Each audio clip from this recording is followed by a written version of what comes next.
हरे कृष्णा कृष्णा कृष्णा हरे हरे, हरे राम राम राम हरे हरे।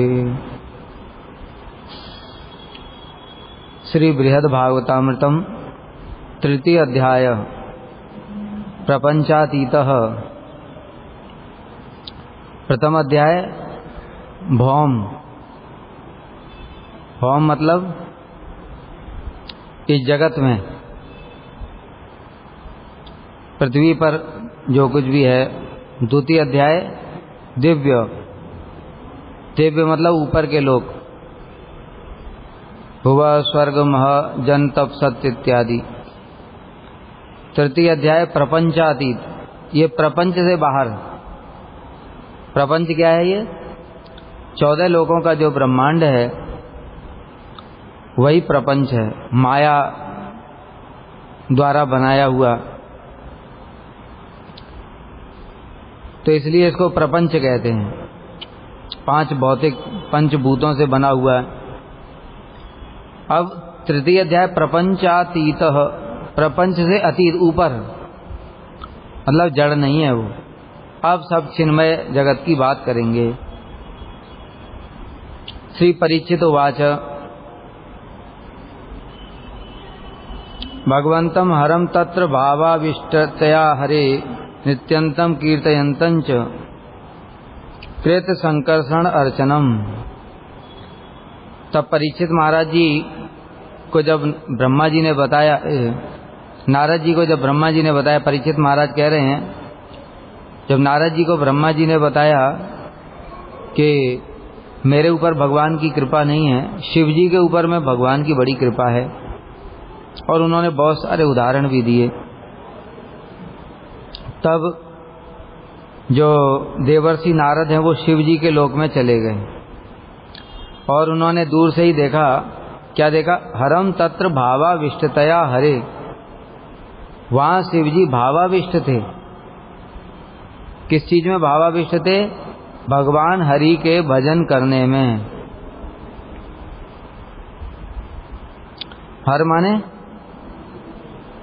हर माने शिव और हरि माने भगवान, इसलिए यहाँ हरिहर क्षेत्र है। एक ही विग्रह में दोनों प्रकाश।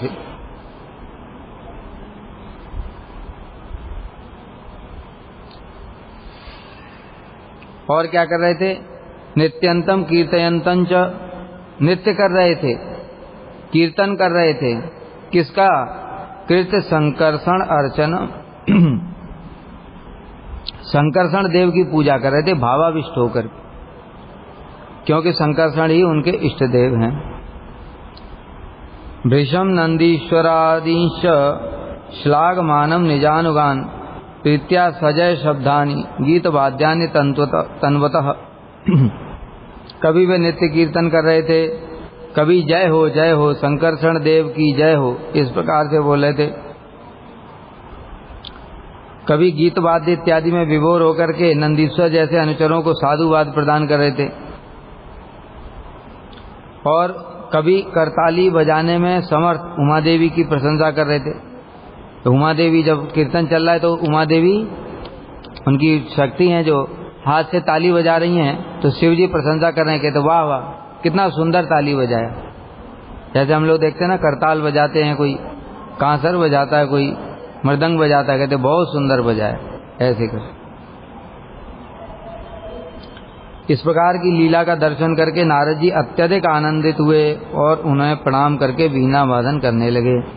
नारद जी ने देखा सब भगवान के भजन में डूबे हुए हैं, शिव जी लगे हुए हैं, शिव जी के साथ साथ में उनके परिकर भी लगे हुए हैं, नंदीश्वर हैं, उमा देवी हैं, और भी उनके गण हैं, सब वो सब भी भगवान के भजन में लगे हुए हैं।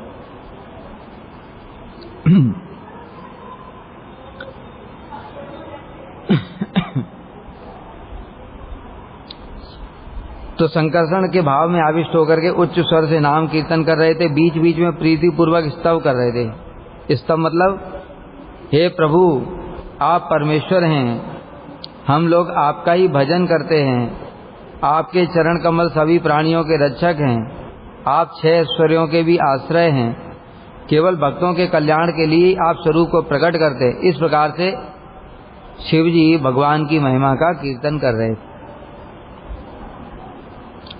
भावावेश के कारण जो शिव जी हैं उनके द्वारा अपने इष्टदेव संकर्षण की पूजा, उसका इससे पहले वर्णन हुआ है। भगवान के अवतार होने के कारण शिव जी की उनके प्रति जो पूजा वह भी केवल जगत में भगवत विशेष बात बता रहे। क्या? यद्यपि शिव जी भी भगवान के अवतार हैं, सदाशिव जो बताया था, सदाशिव लोक में रहते हैं, शिव जी भी भगवान के अवतार हैं, किंतु फिर भी शिव जी संकर्षण की पूजा क्यों कर रहे हैं? तो उसको भक्ति रस के लिए समझना पड़ेगा। जैसे उदाहरण देता हूं, महाप्रभु कौन है? भगवान है। नित्यानंद प्रभु कौन है? भगवान है। अद्वैताचार्य जी कौन है? वो भी भगवान है। लेकिन अद्वैताचार्य जी और नित्यानंद प्रभु दोनों ही महाप्रभु की पूजा करते हैं, उनकी स्तव स्तुति करते हैं। तीनों ही विष्णु तत्व हैं। अब विष्णु तत्व होने पर भी फिर एक दूसरे की पूजा क्यों कर रहे हैं? कारण क्या है? भगवत भक्ति रस, उसमें भी तारतम्य है, भक्ति रस का तारतम्य।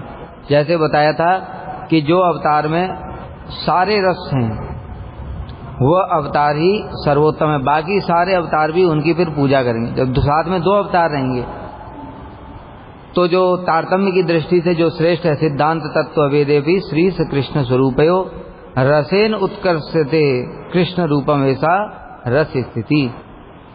सिद्धांत रूप से, तत्व रूप से किसी भी भगवान के अवतार में भेद नहीं है। तो नारायण है, कृष्ण है, राम है, वामन है, नरसिंह है, सब एक ही है। किंतु रस के विचार से फिर कृष्ण ही सर्वोत्तम है। अब कृष्ण के साथ में जो कोई भी अवतार रहेगा फिर विष्णु तत्व होने पर भी वो कृष्ण की पूजा करेगा। कोई प्रमाण है इसका? बताओ। प्रमाण है भूमा पुरुष, महाप्रभु की लीला में तो है ही है, कृष्ण की लीला में भूमा पुरुष। द्वारका में जब भगवान थे उस समय एक बार यज्ञ कर रहे थे, बलदेव प्रभु और सब अपने परिवार के साथ में यज्ञ कर रहे थे, चल रहा था यज्ञ, अर्जुन भी थे वहां पर। एक ब्राह्मण आया और भगवान को बड़ा उल्टा सीधा बोलने लगा। कहते, अरे तुम लोग क्या यज्ञ कर रहे हो, पाप करते हो तुम लोगों के पापों के कारण ही मेरी संतान मर जाती है। मैं तो ब्राह्मण हूँ, अपने धर्म का पालन ठीक से करता हूँ, फिर मेरी संतान क्यों मर रही है? क्योंकि जो राजा पाप करता है तो उसका छठा अंश प्रजा को भोग करना पड़ता है, इसलिए तुम पापी हो। ऐसा बोल रहा था जब ब्राह्मण, तो भगवान तो अपने हवन में लगे हुए थे, अर्जुन से सहन नहीं हुआ ये बात। तो भगवान को कोई उल्टा सीधा बोलेगा तो अर्जुन से कैसे सहन होगा? इसलिए उन्होंने कहा, ब्राह्मण तुमको क्या प्रॉब्लम है बताओ। उसने बताया कि मेरी संतान जन्म लेते ही मर जाती है। तो ऐसा अकाल जो मृत्यु होती है वो राजा के पाप के कारण हो रही है, क्योंकि मैं तो पाप करता नहीं। तो अर्जुन ने कहा, तुम चिंता मत करो, मैं तुम्हारी संतान की रक्षा करूंगा। तो ब्राह्मण ने मजाक उड़ाया अर्जुन का। कहते, तुम क्या रक्षा करोगे? यहाँ कृष्ण बैठे हुए हैं, बलदेव बैठे हुए हैं, प्रद्युम्न, अनिरुद्ध, ऐसे बड़े बड़े धुरंधर बैठे हुए हैं, तुम क्या हो जो रक्षा कर लोगे? अर्जुन ने कहा, तुमको पता नहीं मैं गांडीवधारी अर्जुन हूं, मैंने युद्ध में शिव जी को भी टक्कर दे दी, इसलिए तुम चिंता मत करो, मैं तुम्हारी संतान की रक्षा करूंगा। जब तुम्हारी संतान होने वाली हो तो मुझे बुला लेना, और अगर रक्षा नहीं कर पाया तो अग्नि में जल करके प्राण दे दूंगा। ब्राह्मण ने कहा, ठीक है। उसकी संतान होने वाली थी, अर्जुन को बुला ले गया। अर्जुन ने गांडीव से अपने दिव्यास्त्रों का कवच बना दिया घर के चारों ओर। अभी संतान हुई, थोड़ा उसकी रोने की आवाज आई, उसके बाद देखा तो संतान फिर गायब। संतान गायब हो गई तो फिर ब्राह्मण तो आ गया और अर्जुन को बहुत उल्टा सीधा बोलने लगा। कहते, बहुत गांडीवधारी बनते थे तुम, कहाँ गया तुम्हारा गांडीव? तुम मेरी संतान की रक्षा नहीं कर पाए। तो अर्जुन ने कहा, ठीक है, मैं देखता हूँ तुम्हारी संतान को कौन ले गया है, 14 लोक में कहीं भी होगी तो लेकर के आऊंगा। अर्जुन ऊपर गए यमराज जी के पास में, वहां नहीं थी। नीचे के लोकों में गए, वहां भी नहीं, कहीं मिला ही नहीं। अब क्या करेंगे? प्रतिज्ञा करी थी तो प्राण त्याग दूंगा, इसलिए अग्नि जलाया। फिर क्या करे, प्राण तो त्यागना ही पड़ेगा। तो हम लोगों की तरह थोड़ी थे कि वचन दिया हो कोई मतलब ही नहीं उसके बाद। वो पहले के लोग वचन के बड़े पक्के होते थे, इसलिए प्राण त्यागने को जब प्रस्तुत हुए उसी समय कृष्ण वहां पर आ गए और कहते हैं रुको अर्जुन, ऐसा मत करो। और ब्राह्मण से भी बोला तुम हमको थोड़ा समय और दो, अभी हम चेष्टा करेंगे। और भगवान ने अपना दिव्य रथ मंगाया, दिव्य रथ पर विराजमान हो गए, अर्जुन को भी साथ में ले लिया। और भगवान ऊपर 14 लोगों को पार करते हुए फिर 8 आवरण जो बताए थे कल, भूमि राप अनल वायु खम मनोबुद्धि रेव च, इन सब 8 आवरणों को पार करके महातम भयंकर अंधकार आया। घोड़े अपनी दिशाएं भी भटक गए, उनको समझ नहीं आता किधर जाना है, अंधकार में क्या पता चलता है। तब भगवान ने अपना सुदर्शन छोड़ दिया, इतना तेज प्रकट हुआ, फिर वो आगे निकल गए। आगे निकल करके फिर कारण समुद्र आया, उसके बाद में कारण समुद्र पार करके वहां पर भूमा पुरुष मिले, मतलब कारणोदकशाही विष्णु, उनको भूमा पुरुष कहते। वो मिले वहां पर। उन्होंने जब कृष्ण को देखा, अर्जुन को देखा, तो उन्होंने प्रणाम किया भगवान को। ठीक है, तो मतलब क्या हुआ कि जो कृष्ण हैं, और फिर उन्होंने बताया मैं आप दोनों के स्वरूप को देखना चाहता था, इस कारण से मैंने ब्राह्मण के बालकों को चुराया, ये लो आप अब ले जाओ। तो भगवान स्वयं चुरा करके ले गए थे, तो अर्जुन कहाँ से ले आते? ये इस लोक में कहीं होता तो अर्जुन कुछ करते भी, इस लोक के भी बाहर है, उनको पता ही नहीं रास्ता भी क्या है। इससे प्रमाणित हो जाता है कि कहीं भी भगवान के अवतार जब 2 होंगे तो उसमें जो कृष्ण है अगर वो होंगे तो सभी अवतार उनको प्रणाम करेंगे। और भी गर्ग संहिता में भी वर्णन आता है, गर्ग संहिता में वर्णन आता है कि जब पृथ्वी देवी कंस के अत्याचारों से दुखी हो गई, ब्रह्मा जी के पास गई, ब्रह्मा जी सभी देवताओं को लेकर क्षीर सागर के पास आए, वहां भगवान की स्तुति करने लगे। भगवान ने आकाशवाणी करी, वो भी केवल ब्रह्मा जी को सुनाई दी और देवताओं को नहीं, कि देवताओं तुम लोग चिंता मत करो, मैं शीघ्र ही अवतार लेने वाला हूं।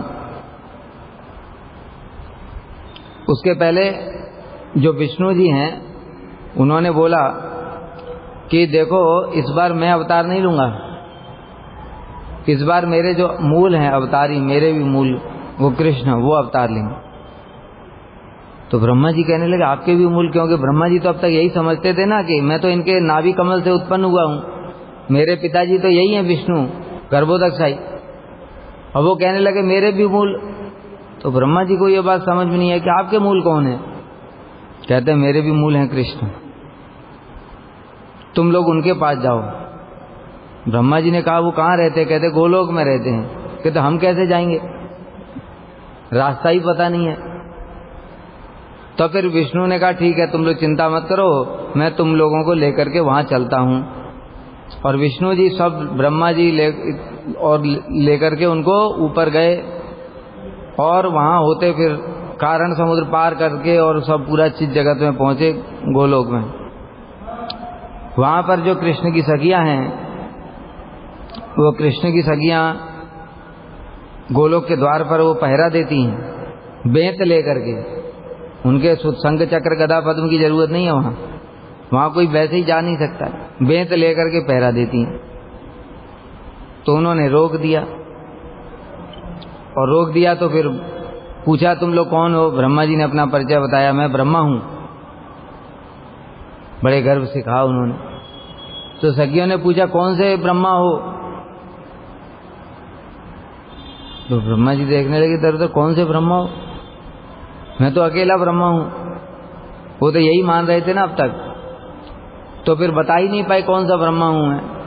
तब फिर जो साथ में विष्णु थे, क्योंकि वो तो भगवान है, वो सब जानते हैं, इसलिए उन्होंने बताया कि जो भगवान वामन देव के अंगूठे से जो ब्रह्मांड फूट गया था, हम उस ब्रह्मांड से आए। तो उन्होंने कहा ठीक है रुको यहीं पर, कृष्ण को पूछ करके आते हैं। कृष्ण को पूछ करके आए कि ब्रह्मा जी आपके दर्शन करना चाहते हैं। तो कृष्ण ने कहा ठीक है आने दो। तो भीतर गए। जब भीतर गए तो उन्होंने देखा उनके साथ में जो विष्णु हैं, उनके देखते ही देखते वो कृष्ण के अंदर में समा गए। उसके बाद वहां पर नरसिंह देव प्रकट हुए, वो भी उनके कृष्ण के अंदर में समा गए। फिर राम जी प्रकट हुए, वो भी अंदर में समा गए। वामन देव, जितने अवतार भगवान के वो सब एक एक प्रकट होकर के कृष्ण के अंदर में समा गए। तब उनको समझ में आया ब्रह्मा जी को, ये कृष्ण ही मूल हैं, सबके अवतारी हैं ये। इसलिए जहां पर भी भगवान के अन्य अन्य अवतार होंगे और कृष्ण भी साथ में होंगे तो कृष्ण को ही सब प्रणाम करेंगे। ठीक है।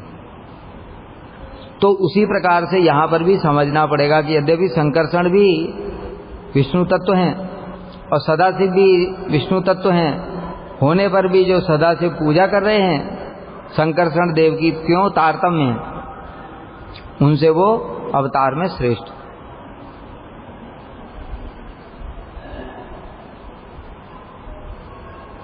यद्यपि श्री ब्रह्मा भी भगवान के अवतार हैं, तथापि इस श्लोक में जो व्यक्ति शिव और विष्णु के नाम गुण आदि को अंतःकरण में भिन्न देखता है वह निश्चय ही हरिनाम के प्रति अपराधी होता है। क्या बता रहे हैं? यद्यपि हम लोगों ने सुना था जो पुरुषावतार, उसके बाद गुणावतार। गुणावतार में क्या सुना था? विष्णु ही रजोगुण को अंगीकार करके ब्रह्मा बनते हैं। कभी कभी जीव ही ब्रह्मा बनता है। तो इसलिए यहां कह रहे हैं कि यद्यपि ब्रह्मा भी भगवान के अवतार हैं, किंतु इस श्लोक में शिव और विष्णु के नाम की बात कही गई है। जो विष्णु और शिव के नाम में भेद देखता है वह नाम अपराध है। इससे समझ में आता है कि ब्रह्मा से भी शिव जी का अधिक वैशिष्ट्य है। विशेषता यहाँ एक और बात बता रहे हैं जो हम लोग इस श्लोक पढ़ते हैं, स्वधर्म निष्ठा सत्यजन भी पुमान विरिंचितामिति तथा परम ही माम। फिर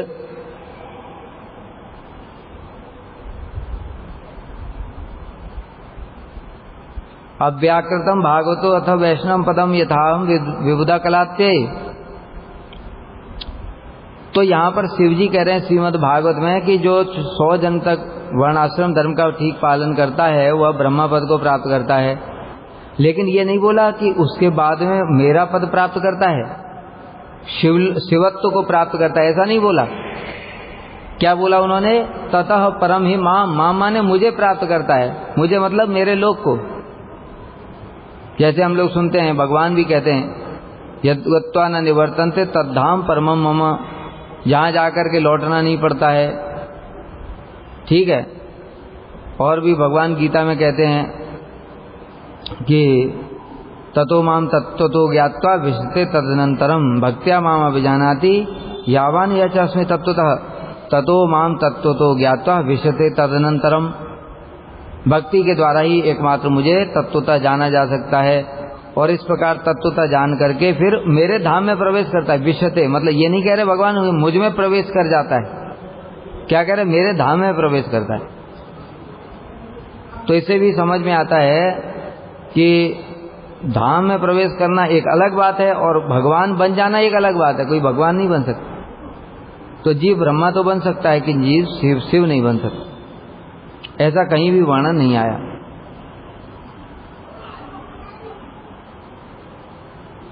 इसलिए यहां पर कह रहे हैं कि उसके पश्चात मुझे प्राप्त करता है, किंतु शिवत्व प्राप्त करते हैं यह नहीं कहा, मतलब शिव बन जाएगा ऐसा नहीं बोला। अतएव शिव जीव तत्व नहीं है, केवल भगवान के अवतार होने के कारण भगवान के अनुग्रह के पात्र हैं। जैसे बताया ना, अद्वैताचार्य जी हैं, वो भक्त रूप में आए हैं, नित्यानंद प्रभु भक्त रूप में, पंचतत्वात्मकम कृष्णम भक्त रूप स्वरूपकम भक्तावतारम भक्ताख्यम नमामि भक्त शक्तिकम। कृष्णम भक्त रूप महाप्रभु, भक्त स्वरूप नित्यानंद प्रभु, भक्तावतार अद्वैताचार्य जी। तो अद्वैताचार्य जी विष्णु तत्व होने पर भी अभी क्या कर रहे हैं? भक्तावतार।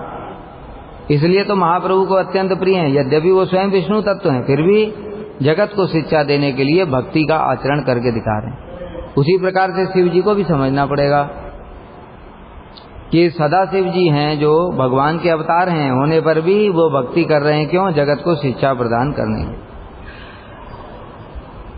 इसलिए उनकी भक्तों में गिनती की गई है।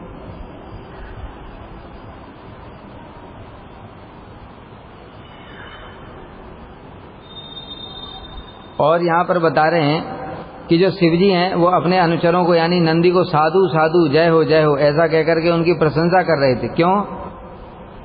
क्योंकि जैसे हम लोग देखते हैं ना, जब हम लोग कीर्तन करते हैं, जब कीर्तन करता है एक आदमी तो पीछे से लोग कहते हैं ना हरि बोल, तो उसको और सपोर्ट मिलता है। तो उसी प्रकार से शिव जी कीर्तन कर रहे थे और बीच बीच में नंदी इत्यादि क्या बोलते हैं, जय हो प्रभु की जय हो, तो साथ में उनका संग दे रहे थे। इसी कारण से शिव जी भी उनको कह रहे थे साधु साधु, बहुत अच्छा बहुत अच्छा। इस प्रकार से सब मिलजुल करके शिव परिवार भगवान का भजन कर रहे हैं। और उमा देवी की भी प्रशंसा कर रहे हैं। क्यों? क्योंकि वे करताली कोविदा अर्थात अत्यंत मधुर ताली बजाने में निपुण हैं। इस प्रकार शिव के सभी परिकर उनके समान ही भगवत भक्ति परायण हैं, कोई भी भगवान से विमुख नहीं है।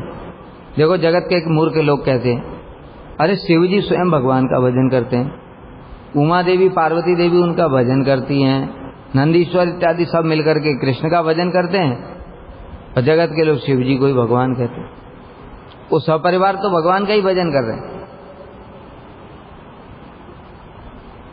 तब जब इस प्रकार से देखा तो नारद जी ने मस्तक झुका करके प्रणाम किया, दंडवत प्रणाम नहीं, क्योंकि नृत्य करते समय वे वीणा वादन कर रहे थे। नारद जी भी क्या उनको देख करके वीणा वादन कर रहे थे अपनी, और हरि बोल नारायण नारायण इत्यादि कहते, तो फिर साष्टांग प्रणाम कैसे करते? वो कीर्तन में ही आविष्ट होकर के करने लगे। विशेषतः वीणा वादन में आसक्त होने के कारण उनके लिए दंडवत प्रणाम करना असंभव था, वो भी भजन में मग्न थे। परम अनुग्रहितो अस्सी कृष्णस्येति मुहुर्मुहु जगौ सर्वंच पित्रोक्तम सुस्वरम समकीर्तयत। तब नारद जी वीणा के सहयोग से बार बार यही गान करने लगे, गाते हुए कह रहे नारद जी, आप ही कृष्ण की कृपा के सर्वोत्तम पात्र हैं। फिर अपने पिता ब्रह्मा जी से द्वारा जो जो सुनी हुई थी बातें उन्होंने वो सब बातें बताने लगे। क्यों कृपा के पात्र हैं? शिव जी मान लो पूछ लेते तुम ऐसा क्यों कह रहे हो, तो अब नारद जी ने बताना शुरू किया, इसलिए कह रहा हूं कि मेरे पिताजी ने बोला ये सब, ब्रह्मा जी ने, कि कैसे शिव जी ही कृपा के पात्र हैं।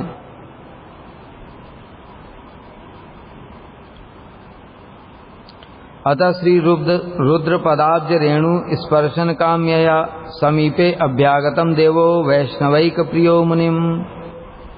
इसके बाद श्री नारद जी शिव जी के चरण कमलों की रेणु को स्पर्श करने की कामना से उनके निकट उपस्थित हुए। नारद जी शिव जी के पास गए, किस लिए? कि उनकी चरण धूलि को माथे से लगा लूं। किंतु महादेव भी साधारण नहीं है, वो वैष्णव शिरोमणि है। वैष्णवों को कभी प्रणाम करो तो वो क्या करते? वो भी प्रणाम करते हैं। इसलिए प्रभुपाद जी भी ऐसे ही करते थे, उनके शिष्य लोग प्रणाम करते थे तो प्रभुपाद भी प्रणाम करते थे। वो कभी अपने आप को गुरु अभिमान नहीं करते थे। कुछ कुछ ही उनके शिष्य थे जिनके प्रति उनका बड़ा विशेष प्रीति भाव था, तो उनको प्रणाम को तो स्वीकार करते थे और सबको आप कहकर को बोलते थे। इसलिए शिव जी ने क्या किया? आकृष्य आश्लिष्य सम्मत्तः श्री कृष्ण रस धारया। कृष्ण प्रेम रस में मत्त हो रहे थे शिव जी, तो इसलिए उन्होंने देखा कि नारद जी भी अब दोनों दो मिल गए, दो भक्त मिल गए, तो फिर क्या करेंगे? जैसे श्री माधवेंद्रपुरी और श्री नित्यानंद प्रभु जब मिले आपस में तो एक दूसरे को आलिंगन कर लिया, आलिंगन करके एक दूसरे को छोड़ते ही नहीं है। वो बार बार जो माधवेंद्रपुरी है वो बार बार नित्यानंद प्रभु को पकड़ लेते, अपने आलिंगन पास से छोड़ते ही नहीं, और अपने नेत्रों के अश्रुओं के द्वारा पूरा नित्यानंद प्रभु को भिगो दिया और उनको बार बार पकड़ लेते हैं। क्यों? इतना आनंद हो रहा है कि छोड़ने की इच्छा नहीं हो रही। उसी प्रकार से नारद जी भी परम भक्त वैष्णव भी, और दूसरा शिव जी भी परम भक्त वैष्णव, इसलिए दोनों ने एक दूसरे को आलिंगन कर लिया। शिव जी ने, मतलब नारद जी तो चाहते थे प्रणाम करूं, प्रणाम करके उनकी चरण धूलि ले लूं, लेकिन शिव जी ने देखा ये भी तो भक्त है, इसलिए शिव जी ने आनंद पूर्वक उनको खींच लिया पकड़ के हाथों से, और हाथ से खींच करके उनको आलिंगन कर लिया। सम्मतः श्री कृष्ण रस धारया, कृष्ण रस में मग्न होने के कारण उन्होंने नारद जी को आलिंगन किया। भृशम पपृच्छ किम ब्रूसे ब्रह्मपुत्रेति सादरम, और बार बार आदर सहित पूछने लगे, हे ब्रह्मा जी के पुत्र, ब्रह्मपुत्रेति, हे ब्रह्मा जी के पुत्र, ये क्या कर रहे हो? पैर छू रहे थे ना नारद जी, तो शिव जी कह रहे हैं अरे तुम क्या कर रहे हो?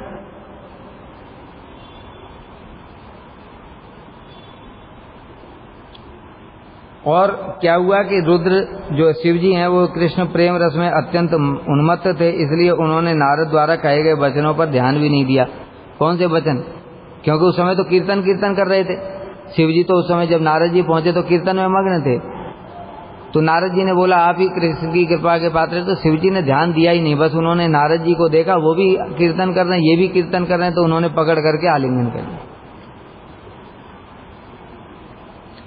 तथा श्री वैष्णव श्रेष्ठ संभाषण रसाप्लुप्तम संत्यक्त नित्य कुतुकुम मित प्रिय जनावृतम। तथा उसके बाद क्या हुआ, श्री वैष्णव श्रेष्ठ, वैष्णव शिरोमणि श्री शिव जी ने, वैष्णव शिरोमणि बताया भागवत में उनको, श्रीमद् भागवत में श्लोक बताया, निम्नगा नाम यथा गंगा देवा नाम अच्युतो तथा वैष्णवा नाम यथा शंभु पुराणा नाम इदम तथा। निम्नगा नाम माने गंगा जी, नदियों में गंगा जी सर्वोत्तम है। देवा नाम अच्युतो तथा देवताओं में अच्युत भगवान कृष्ण श्रेष्ठ। वैष्णवा नाम यथा शंभु, वैष्णवों में शिरोमणि है शिव जी। और पुराणा नाम इदम तथा पुराणों में सबसे श्रेष्ठ कौन है? श्रीमद् भागवत महापुराण। इस प्रकार से वैष्णव शिरोमणि शिव जी हैं और नारद जी से बात करने के लिए उत्कंठित हुए और उन्होंने अपने नित्य आदि को बंद कर दिया। जब देखा दूसरे परम भक्त आ गए, ऐसे हम लोग भी हैं कुछ, हम लोग तो खैर इसलिए छोड़ देते हैं माला इत्यादि कि हमको तो मन ही नहीं लगता है, कोई आ जाए अच्छा है तो बात करने के लिए आ गया तुरंत माला टांग दिया। लेकिन यहाँ पर ये नहीं है, यहाँ पर क्या है, जैसे दो वैष्णव परम वैष्णव मिलते हैं तो वैष्णवान न अभिनंदती, वैष्णवों का जो अभिनंदन नहीं करता है वो अपराध है। इसलिए इतने श्रेष्ठ वैष्णव जो है रूप गोस्वामी सनातन गोस्वामी जब परस्पर मिलते थे तो वो सब कुछ अपना छोड़ करके फिर भगवत चर्चा करते थे। क्यों छोड़ देते हैं अपना? क्योंकि हमारा भजन में इतना बल नहीं है। वैष्णव जो बोलेंगे उनके कथा में ज्यादा बल है और साधु संग में ज्यादा बल है। और भक्त लोग स्वाभाविक रूप से जो भक्तों का संग होता है उनको बड़ा प्रिय होता है। हम लोग सुनते हैं श्री शिव जी सनातन गोस्वामी के संग प्राप्त करने के लिए कितने उत्कंठित रहते, इसलिए उन्होंने नित्य इत्यादि को बंद कर दिया कि नारद जी के साथ में कुछ हरि कथा चर्चा करेंगे। और अपने प्रियजनों को साथ लेकर के, किन किन? मिता प्रिय जनावृतम, प्रियजनों से आवृत होकर के, पार्वती प्राणनाथम तम वृश्याम वीरासनेन सह आसीनम प्रणमन भक्त्या पठन रुद्र षडंगकम। पार्वती प्राणनाथम, जो पार्वती के प्राणनाथ हैं श्री शिव जी, तम वृश्याम वीरासनेन सह, वीरासन में बैठ गए शिव जी। तब अपने परिकरों के साथ में वीरासन में बैठ गए। आसीनम प्रणमन भक्त्या पठन, और नारद जी ने भी जब देखा कि शिव जी वीरासन में बैठ गए तो उन्होंने फिर भक्ति पूर्वक उनको प्रणाम किया। और प्रणाम करने के बाद क्या? रुद्र षडंगकम, रुद्र षडंगक नामक वेद मंत्र का पाठ करने लगे। ये क्या है? ये वेद मंत्र हैं जिनमें कि शिव जी को भगवान बताया गया है, शिव जी को भगवान बताया गया और उनको जगदीश के रूप में प्रतिपादित किया गया है। जगदीशत्वम महात्म्य प्रकाशन परैस्तवै अस्तौ दिवृत्य तस्मिंश जगौ कृष्ण कृपा भरम। और नारद जी उनकी महिमा गान करने लगे और उनके प्रति कृष्ण की अत्यधिक कृपा का भी वर्णन करने लगे कि आपके प्रति कृष्ण की कैसे कृपा है, वर्णन किया।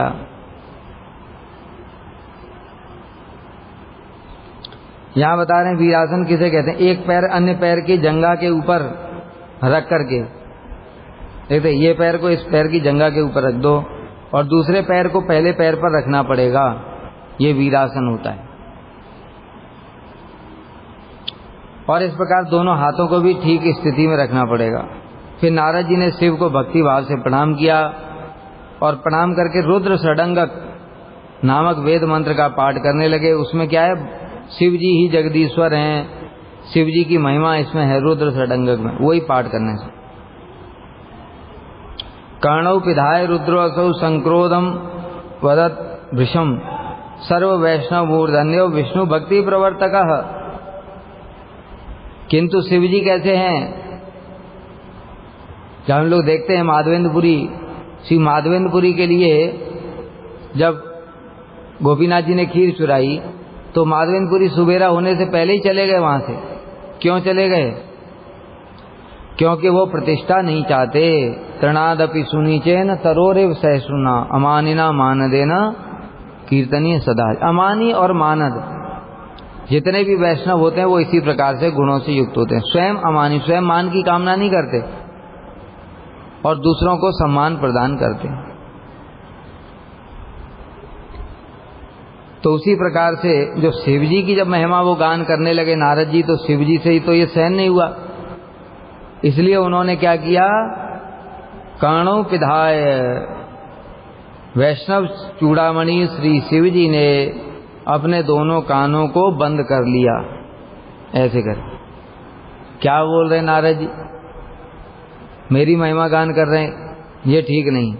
और क्रोध पूर्वक जोर से इस प्रकार कहने लगे, क्या, क्योंकि रुद्र सभी वैष्णवों के चूड़ामणि हैं, विष्णु भक्ति के प्रवर्तक हैं और भगवान के अवतार होने से स्वयं विष्णु तत्व हैं, फिर भी जगत में भगवत भक्ति का प्रचार करते हैं, तो भक्त के रोल में है। इसलिए भक्त का क्या कर्तव्य है, जहाँ पर भी उसकी महिमा होती है गान, वहाँ से भक्त नहीं रहते, जहाँ पर भगवान की महिमा गान होती वहाँ पर रहते हैं, अथवा जहाँ पर अन्य अन्य वैष्णवों की महिमा गान होती है वहाँ पर रहते हैं।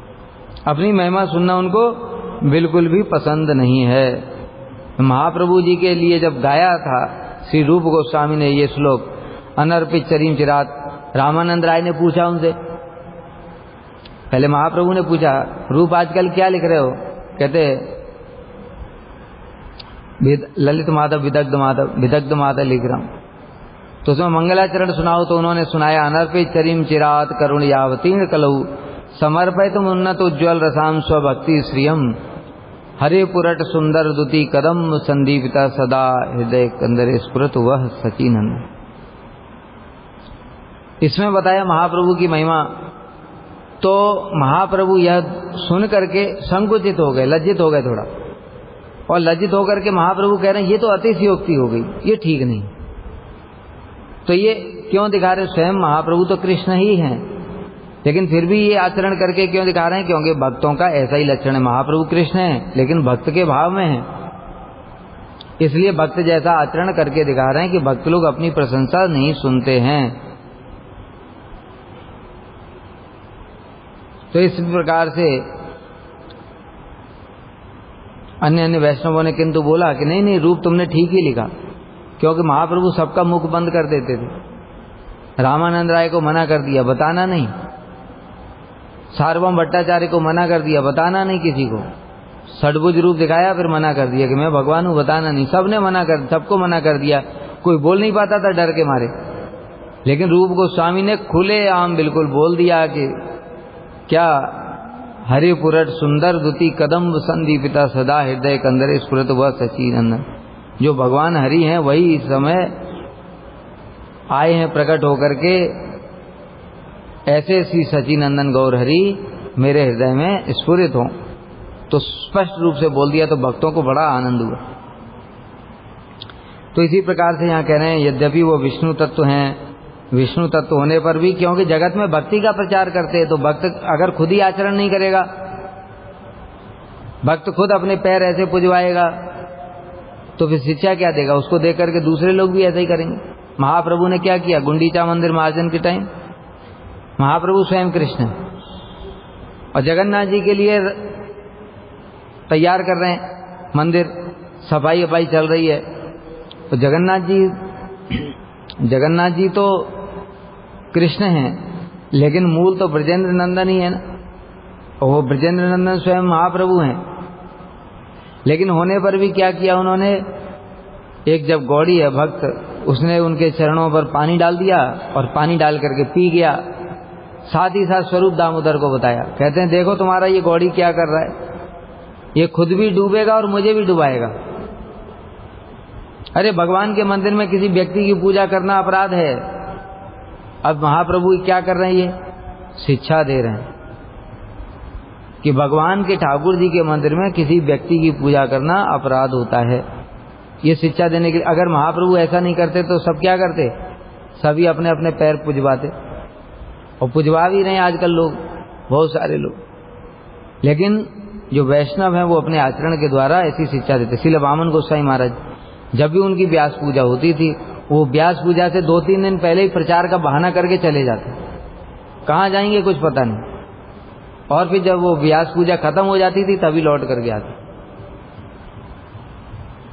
गुरु जी ने स्पष्ट रूप से बोला कि देखो तुम लोग, जब गुरु जी की जय देते थे भक्त लोग, गुरु जी कहते थे देखो तुम लोग श्रील वामन गोसाई महाराज, श्रील त्रिविक्रम गोसाई महाराज जी के लिए बिल्कुल निश्चिंत रूप से गोस्वामी शब्द प्रयोग कर सकते हो, लेकिन मेरे लिए मत करना।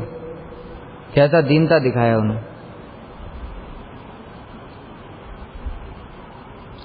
श्री रुद्रवाचा, अब शिव जी ने कान बंद कर लिए, और कान बंद करके अब नारद जी से कह रहे हैं, न जात जगदीशो अहम नापि कृष्ण कृपास्पदम परम तद्दासा दासानाम सदा अनुग्रह कामुकः।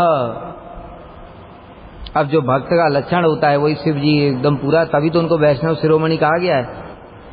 क्या कह रहे हैं? न जात जगदीशो हम। अरे नारद तुम क्या बोल रहे हो ये सब?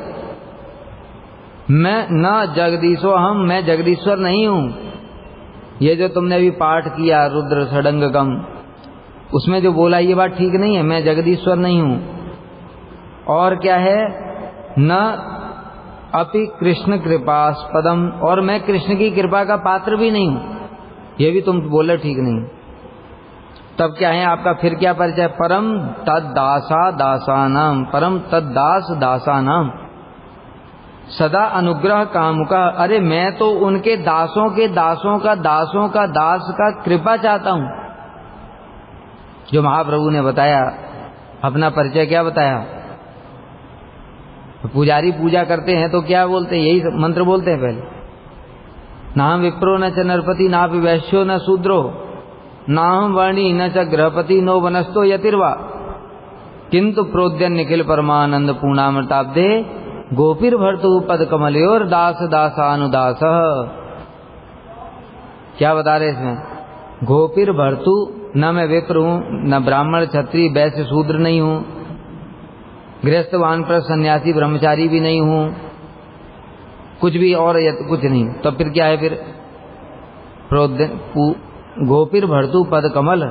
गोपीर भरता मतलब गोपियों का पालन करते कौन? कृष्ण। उनके चरण कमलों के पद कमलियोर दास, उनके दास, दासानुदास, उनके दासों के दास, परंपरा में उनके दास हैं। यही हमारा परिचय है। इसलिए हमको कृष्ण के दास जो हमको कहते भगवान के हम दास हैं, भगवान कहते नहीं ये मेरे दास नहीं। लेकिन जो कहते हैं मैं भगवान के दासों का दास हूं, वो कहते हैं वही मेरे दास हैं। अर्जुन से कह रहे हैं भगवान, ये मैं भक्त जना पार्थ न में भक्ताश्रिते जना मदभक्ता नाम ये भक्ता ते में भक्त तमामता। हे अर्जुन, जो कह रहे हैं कि मैं कृष्ण का दास हूं, ये मेरे दास नहीं है। मतलब क्या? भगवान शिक्षा दे रहे हैं कि तुम डायरेक्ट कृष्ण के साथ संबंध बनाओगे, उनके दास बनोगे, तो भगवान स्वीकार नहीं करेंगे। इसलिए हमें भगवान के भक्तों के संग में संपर्क करना पड़ेगा, उनका दास बनना पड़ेगा।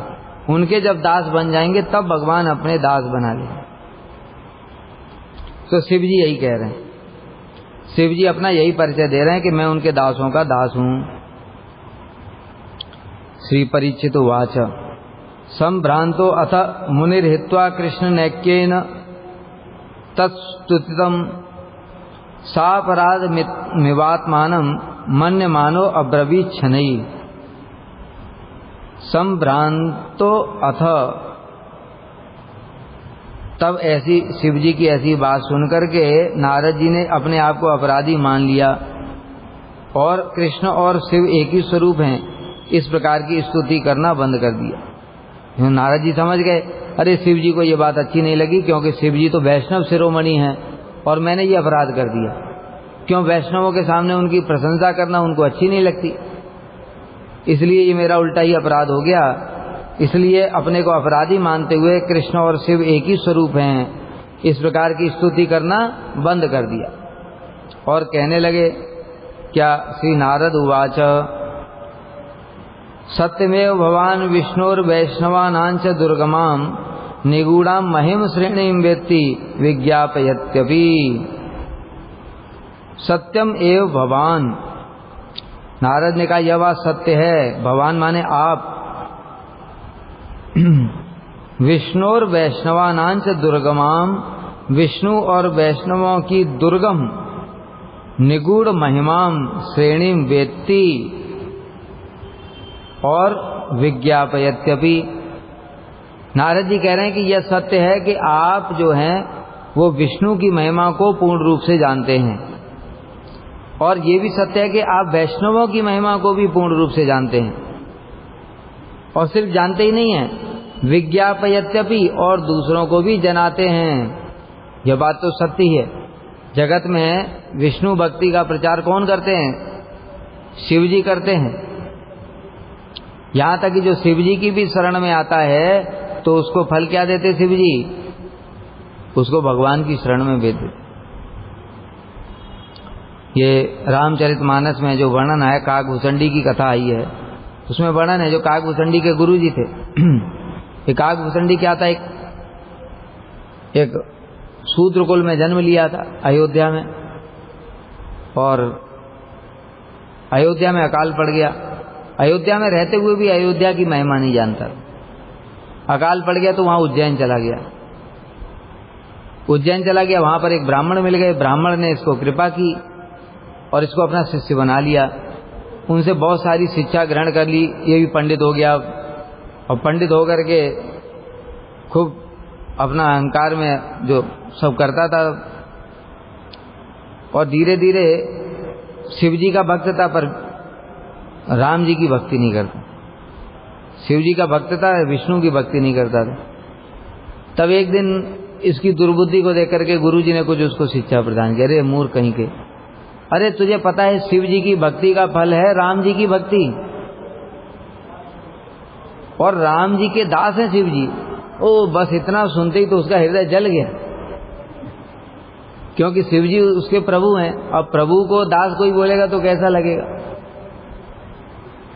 तो इसलिए जब उन्होंने बोला कि अरे शिव जी तो राम जी के दास हैं, तो बस उसको हृदय में सहन नहीं हुआ और एकदम बिल्कुल गुरु के प्रति दुर्बुद्धि हो गई।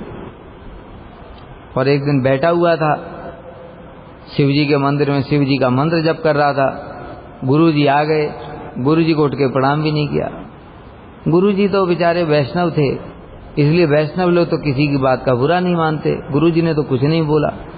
उस शिव जी से सहन नहीं हुआ, किंतु शिव जी ने कहा दुष्ट कहीं का, गुरु के प्रति दुर्बुद्धि करता है। जैसे साक्षात भगवती ज्ञान दीप रे गुरु मर्त असदी सुतम तत्सर्वम कुंजर स्व। शिव जी ने साफ दे दिया उसको, दुष्ट जा, हजारों जन्म तक तुझे ऐसे भटकना पड़ेगा। और बहुत कुछ बोला शिव जी। तब वो ब्राह्मण ने उनको प्रार्थना करके जैसे तैसे मनाया, तो फिर शिव जी ने उसी साप को वरदान के रूप में बदल दिया। मतलब क्या, जो शिव जी किस चीज का अनुमोदन कर रहे हैं, शिव जी ने साप क्यों दिया? क्योंकि उसके गुरु ने जो बोला था वो सत्य है कि शिव जी की भक्ति का फल है राम जी की कृपा, यही शिव जी के भजन का फल है। तो इसलिए जो शिव जी हैं वो इस जगत में विष्णु भक्ति का प्रचार करते हैं। जो उनकी शरण में निष्काम भाव से जाता है उसको भगवान की भक्ति प्रदान कर देते। कितने सारे उदाहरण हैं। एक घंटाकर्ण का कथा है।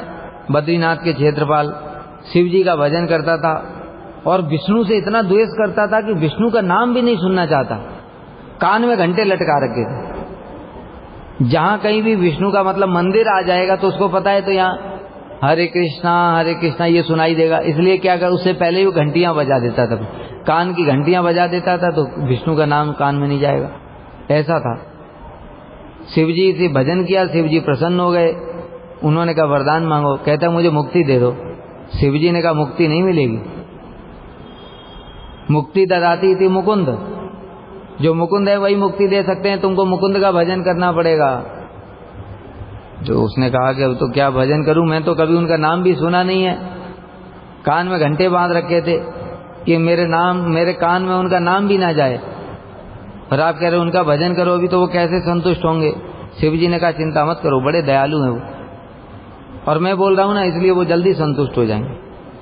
तो फिर उसने भगवान का भजन किया और स्वयं कृष्ण उसके पास में गए थे दर्शन देने के लिए, और उसको बद्रीनाथ में क्षेत्रपाल नियुक्त कर दिया शिव जी की कृपा से। उसको भगवान की भक्ति हो गई। और भी वर्णन आता है। सनातन गोस्वामी की लीला में ब्राह्मण था, शिव जी का भजन करता था, अपनी बेटी के विवाह के लिए शिव जी से धन मांगा। शिव जी ने कहा तो वृंदावन चले जाओ। वृंदावन आ गया। सनातन गोस्वामी को बताया उसने कि मुझे शिव जी ने भेजा है, वो आप मुझे धन दे दो। सनातन गोस्वामी ने कहा ठीक है, वो कूड़ा का ढेर पड़ा हुआ है, उसमें से एक मणि है, उसको निकाल लो, स्पर्श मणि है, जितना छुओगे सोना बन जाएगा लोहे को। वो लेकर के जाने लगा। मन में आया उसके, अरे ये बाबा तो बड़ा अमीर है, इसने स्पर्श मणि को भी कूड़े में फेंक रखा है, इसका मतलब इसके पास में इससे भी बड़ा धन है। इसलिए वापस आया, और वापस आकर के सनातन गोस्वामी से पूछा बाबा आपके पास तो इससे ही बड़ी संपत्ति है। तो उन्होंने कहा है, तुमको चाहिए? कहते हाँ चाहिए। तो कहता ठीक है, पहले स्पर्श मणि को यमुना जी में फेंक दो। यमुना जी में फेंक दिया और कहा कि जाओ यमुना जी में स्नान करके आ जाओ। यमुना में स्नान कराया, कान में मंत्र दे दिया हरे कृष्ण, बस भगवान का भजन। तो कहने का मतलब क्या हुआ, शिव जी खुद अपने भक्तों को भगवान की शरण में भेजते हैं, यही उनकी भक्ति का फल है।